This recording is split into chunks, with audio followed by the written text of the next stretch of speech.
the way to build wealth in this country, and there's no question about it, is to keep your money away from the government.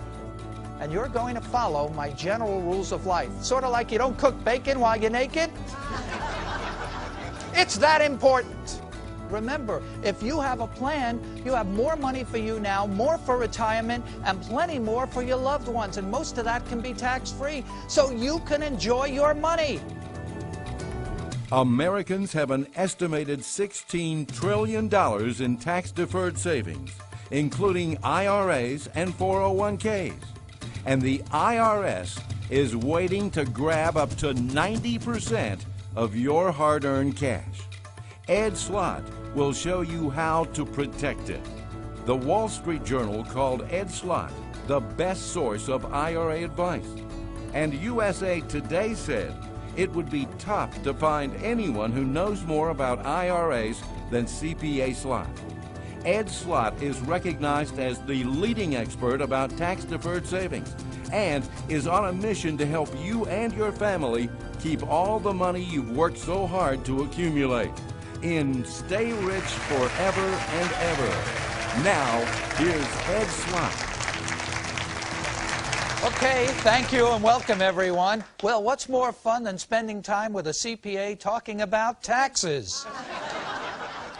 Well, I'll tell you, it's the taxes that will determine how much fun you're really going to have with your life savings, your retirement money. That's what we're talking about today.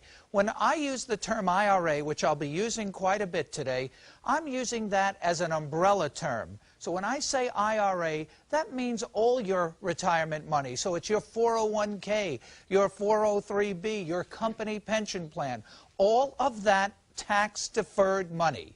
So what is tax-deferred? Well, that's easy. That's kind of like your deal with the devil. And as with any deal with the devil, there's a day of what? Reckoning. And they have a name for that date. It's called your required beginning date. That's the date that our government has decided that they're just sick and tired of waiting for you to drop dead and they want their money back. That was always the case. That's the income tax. This money's also subject to estate taxes. This is highly taxed money. But here's the thing. Who's going to get that money? Do you ever have those dreams? Sitting around thinking, well, I've worked my whole life. Now I want to enjoy it. Who do you envision when you think about those days, spending your money? I'll tell you who you're all thinking about, because I know. Uncle Sam. Well, that's who's going to get your money, because Uncle Sam has a plan and you don't, and the one with the plan wins. That's what we're talking about today on today's program, creating a plan so you can have more money for you today, more money for your retirement, and more money for your loved ones, and more of it tax-free.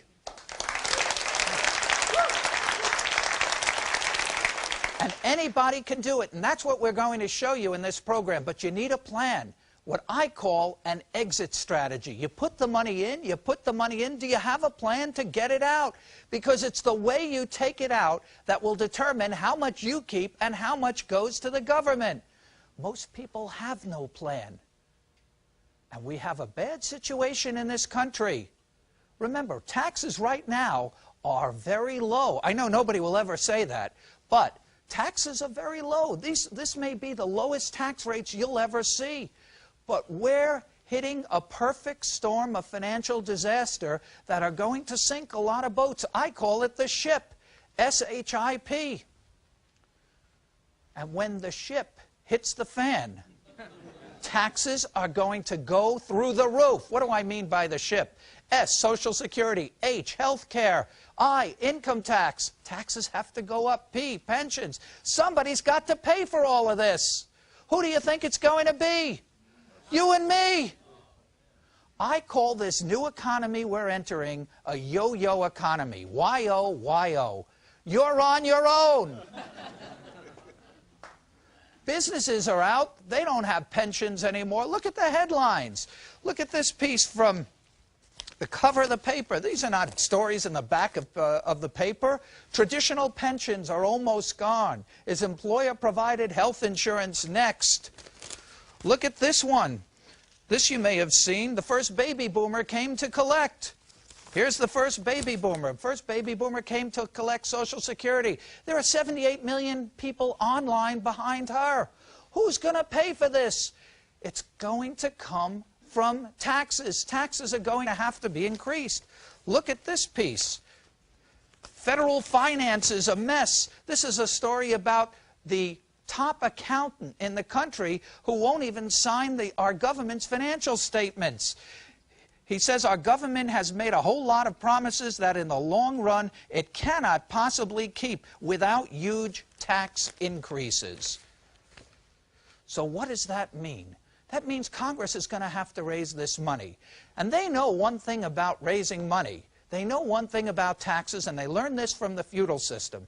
The best people to tax are dead people.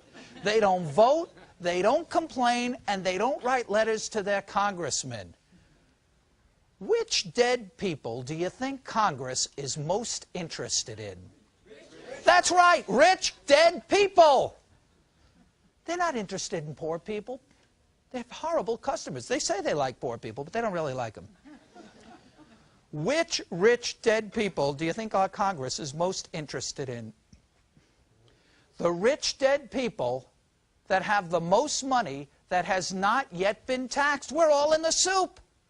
We all did everything right because our tax system is a penalty on savers. That doesn't sound fair. We put money in IRAs and 401ks and company plans. We did everything right, but that money hasn't been taxed yet. Now the government has the advantage of being able to change the rates at the end of the game when we reach our hands in there to collect. That doesn't seem fair. And if you're wondering how high can taxes get, well, I'll give you a little history lesson. It wasn't that many years ago, in the early 80s, the top federal tax bracket was 70%. But even a few years after that, the combined tax on retirement accounts, estate and income tax, was 95%. 55% estate tax and 40% income tax. 95%. And even at that time, can you imagine Congress sitting around saying 95% tax on retirement accounts? We're just leaving people with too much of their own money. And they went and created a third tax on top of the already existing 95%, a 15% excise tax. We used to call it the success tax, the excess accumulations tax. Another 15% on top of the already existing 95%. This went on until about 1995 when one sorry beneficiary inherited a large IRA and got hit with all three taxes, what I call the trifecta of taxation. His combined rate was 103%. In other words, he was a negative beneficiary. They wanted him to kick in. And he said, but I don't even know the guy. And they said, but he's your father. And he went to tax court in one of the biggest taxpayer-friendly landmark rulings of all time. In that case, the judge said to the IRS, no longer can the IRS take more than 100% of what a person has. Thank you very much. It's a nutty system. But we have to take the position, when we do our planning, that there will be taxes, estate taxes, income taxes, because we know the government needs the money.